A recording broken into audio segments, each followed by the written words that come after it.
Hello दोस्तों, जय मसीह की। Bible story audio Hindi channel में आप सभी का स्वागत है। आज हम पवित्र शास्त्र बाइबल के एक नए ऑडियो स्टोरी से सीखेंगे दासों से उचित व्यवहार करना के बारे में। हालेलुया।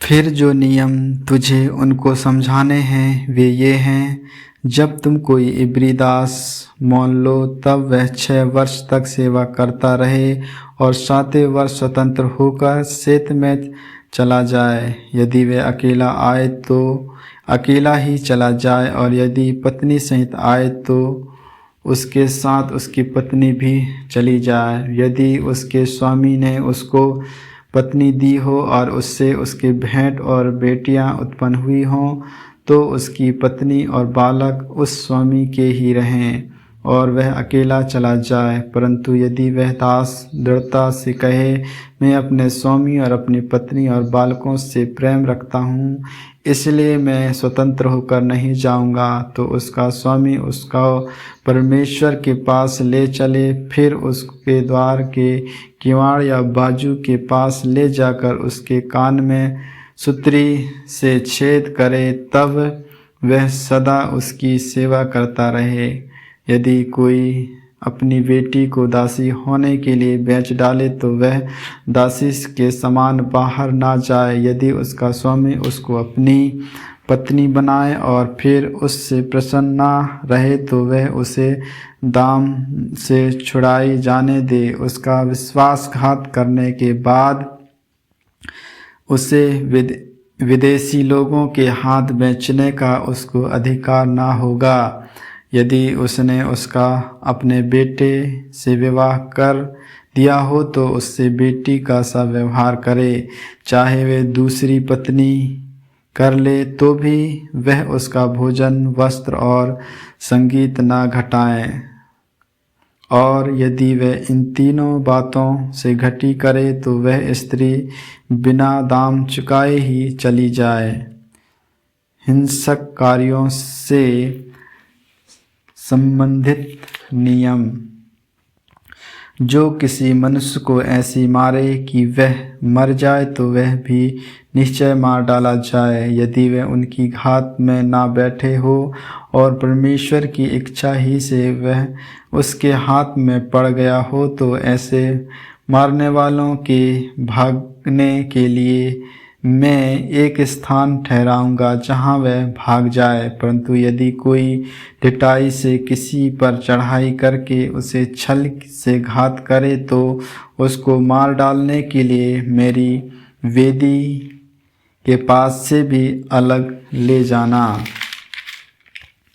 जो अपने पिता या माता को मारे पीटे व निश्चय मार डाला जाए। जो किसी मनुष्य को चुराए, चाहे उसे ले जाकर बेच डाले, चाहे वह उसके यहाँ पाया जाए, तो वह भी निश्चय मार डाला जाए। जो अपने पिता या माता को श्राप दे, वह भी निश्चय मार डाला जाए। यदि मनुष्य झगड़ते हों और एक दूसरे को पत्थर या मुक्के से ऐसा मारे कि वह मरे नहीं परंतु बिछौने पर पड़ा रहे, तो जब वह उठकर लाठी के सहारे से बाहर चलने फिरने लगे, तब वह मारने वाला निर्दोष ठहरे।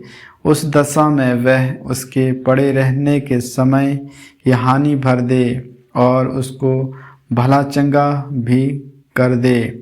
यदि कोई अपने दास या दासी को सोटे से ऐसा मारे कि वह उसके मारने से मर जाए, तब उसको निश्चय दंड दिया जाए। परंतु यदि वह 2 या 1 दिन जीवित रहे तो उसके स्वामी को दंड ना दिया जाए, क्योंकि वह दास उसका धन है। यदि मनुष्य आपस में मारपीट करके किसी ग्रामीण स्त्री को ऐसी चोट पहुंचाए कि उसका गर्भ गिर जाए, परंतु और कुछ हानि ना हो, तो मारने वाले से उतना दंड लिया जाए जितना उस स्त्री का पति पक्ष की सम्मति से ठहराए। परंतु यदि उसको और कुछ हानि पहुँचे, तो प्राण के बदले प्राण का और आँख के बदले आँख का, और दाँत के बदले दाँत का, और हाथ के बदले हाथ का, और पाँव के बदले पाँव का, और दाग के बदले दाग का, और घाव के बदले घाव का, और मार के बदले मार का दंड हो।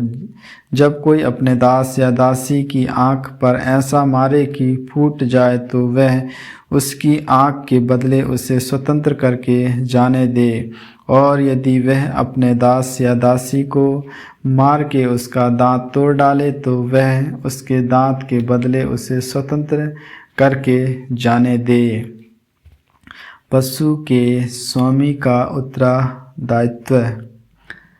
यदि बैल किसी पशु या स्त्री को ऐसा सींग मारे कि वह मर जाए, तो वह बैल निश्चय पथराव करके मार डाला जाए और उसका मांस खाया ना जाए, परंतु बैल का स्वामी निर्दोष ठहरे। परंतु यदि उस बैल की पहले से सींग मरने की आदत पड़ी हो और उसका स्वामी ने जताए जाने पर भी उसको ना बांध रखा हो, और वह किसी पुरुष या स्त्री को मार डाले, तब तो उसे बैल या पथराव किया जाए और उसका स्वामी भी मार डाला जाए। यदि उस पर छुड़ौती ठहराई जाए, तो प्राण छोड़ने को जो कुछ उसके लिए ठहराया जाए उसे उतना ही देना पड़ेगा। चाहे बैल के किसी बेटे को चाहे बेटी को मारा हो, तो भी इसी नियम के अनुसार उसके स्वामी के साथ व्यवहार किया जाए। यदि बैल ने किसी दास या दासी को सींग मारा हो, तो बैल का स्वामी उस दास के स्वामी को 30 शेकेल रुपया दे और उस बैल का पथराव किया जाए। यदि कोई मनुष्य गड्ढा खोलकर या खोदकर उसको ना ढांपे और उसमें किसी का बैल या गधा गिर पड़े, तो जिसका वह गड्ढा हो वह उस हानि को भर दे। वह पशु के स्वामी को उसका मोल दे और लोथ गड्ढे वाले की ठहरे। यदि किसी का बैल किसी दूसरे के बैल को ऐसा चोट लगाए कि वह मर जाए, तो वह दोनों मनुष्य जीते बैल को बेचकर उसका मोल आपस में आधा आधा बांट ले और लोथ को भी वैसे ही बांटे। यदि यह प्रकट हो कि उस बैल की पहले से सींग मारने की आदत पड़ी हो, पर उसके स्वामी ने उसे बांध नहीं रखा, तो निश्चय वह बैल के बदले बैल भर दे, पर लोथ उसी की ठहरे। आमीन, आमीन। परमेश्वर इन वचनों को सुनने के द्वारा आप सभी को आशीष दे। आगे की और भी ऑडियो स्टोरी सुनने के लिए Bible story audio Hindi channel को लाइक, सब्सक्राइब और बेल आइकन को दबाएं। सभी प्रिय भाई बहनों को जय मसीह की।